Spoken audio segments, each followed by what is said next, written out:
JPL 2026 Janata Dal premier league cricket ಪಂದ್ಯಾವಳಿ ಇಂದು ಸಂಜೆ 5 ಗಂಟೆಗೆ ಮಾದಾವರ ನೈಸ್ ಗ್ರೌಂಡ್ನಲ್ಲಿ ಜನತಾದಳ ಪಕ್ಷದ ವತಿಯಿಂದ ಜನತಾದಳ ಪ್ರೀಮಿಯರ್ ಲೀಗ್ ಕ್ರಿಕೆಟ್ ಪಂದ್ಯಾವಳಿ ಉದ್ಘಾಟನೆ ಹಮ್ಮಿಕೊಂಡಿದ್ದು, ಈ ಪಂದ್ಯಾವಳಿಯನ್ನ ಅಖಂಡ ಭಾರತವನ್ನ ಆಳಿದ ಹೆಮ್ಮೆಯ ಕನ್ನಡಿಗ ಶ್ರೀಯುತ ಎಚ್.ಡಿ. ದೇವೇಗೌಡರವರ ಜನ್ಮದಿನ ಹಾಗೂ ಪಕ್ಷದ ರಜತ ಮಹೋತ್ಸವ ಪ್ರಯುಕ್ತ ಇಂದು ಕ್ರಿಕೆಟ್ ಪಂದ್ಯ ಆರಂಭ ಹಾಗೂ ಉದ್ಘಾಟನೆ ಮಾಡಿ ಪಂದ್ಯದ ಯುವಕರಿಗೆ ಪ್ರೋತ್ಸಾಹ ನೀಡಿ ಗೌರವಿಸಲಾಯಿತು.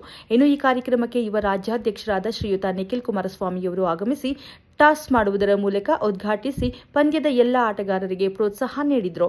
ಈ ಪಂದ್ಯ ಇನ್ನು ಮುಂದಿನ 2 ದಿನಗಳ ಕಾಲ ನಡೆಯಲಿದ್ದು ಭಾನುವಾರ ಮುಕ್ತಾಯಗೊಳ್ಳಲಿದೆ. ಜಿಲ್ಲಾ ವರದಿಗಾರರು ಜಿ. ಅಶ್ವಥ್. ಕ್ಷಣ ಕ್ಷಣದ ಸುದ್ದಿಗಾಗಿ ವೀಕ್ಷಿಸಿ ನಮ್ಮ Rashtradhwani news Kannada.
Put your hands up, oh, keep those hands up for tonight again.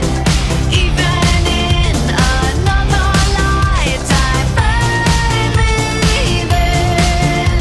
and let's do tonight again. Even in another lifetime, find me then.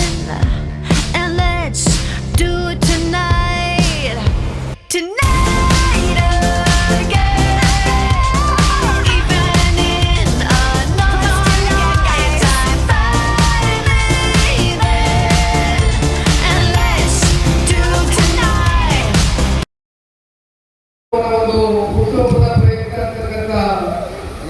ಹಿನ್ನೆಲೆಯಲ್ಲಿ ಸಾಮಾಜಿಕ ಜಾಲತಾಣ ಅಧ್ಯಕ್ಷರು ಚಂದನ್ರವರು ಮತ್ತೆ ಮತ್ತೊಬ್ಬರು ಪಕ್ಷದ ಯುವ ಮುಖಂಡರು ಪ್ರವೀಣ್ ಅವರು ಸೇರಿ ಮತ್ತಿತರ ಎಲ್ಲ ಜನತಾದಳ ಪಕ್ಷದ ಮುಖಂಡರು ಕಾರ್ಯಕರ್ತರು ಸಹಕಾರದಿಂದ ಎಲ್ಲ ಸ್ನೇಹಿತರು ಬಳಗ ಅವರೇ ಇವತ್ತು ಈ ಒಂದು ಕ್ರೀಡಾ ಕಾರ್ಯಕ್ರಮವನ್ನು ಆಯೋಜನೆ ಮಾಡಬೇಕು ಅಂತಕ್ಕಂಥ ಬಹಳ ದಿನಗಳಿಂದ ಹೋರಾಟವನ್ನು ಮಾಡಿ ನಾಳೆ ದಿನ ಸನ್ಮಾನ್ಯ ಕುಮಾರಣ್ಣವರು ಮತ್ತೆ ದೇವೇಗೌಡರು ಸಾಹೇಬರು ಇಬ್ಬರು ಕೂಡ ಒಂದೇ ವೇದಿಕೆ ಮೇಲೆ ಕರೆತರಲಿಕ್ಕೆ ಈಗಾಗಲೇ ಎಲ್ಲ ಪೂರ್ವ ಸಿದ್ಧತೆಗಳು ನಡೆದಿದೆ.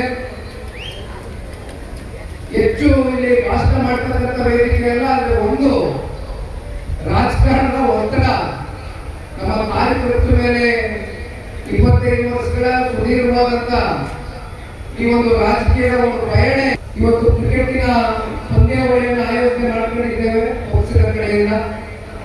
ನಿಮಗಿರ್ತಕ್ಕಂಥ ಮನಸ್ಸಿನ ಒತ್ತಡಗಳನ್ನೆಲ್ಲ ಬದಿಗಿಟ್ಟು 3 ದಿನಗಳ ಕಾಲ ಫ್ಲಡ್ ಲೈಟ್ ಇದೆ,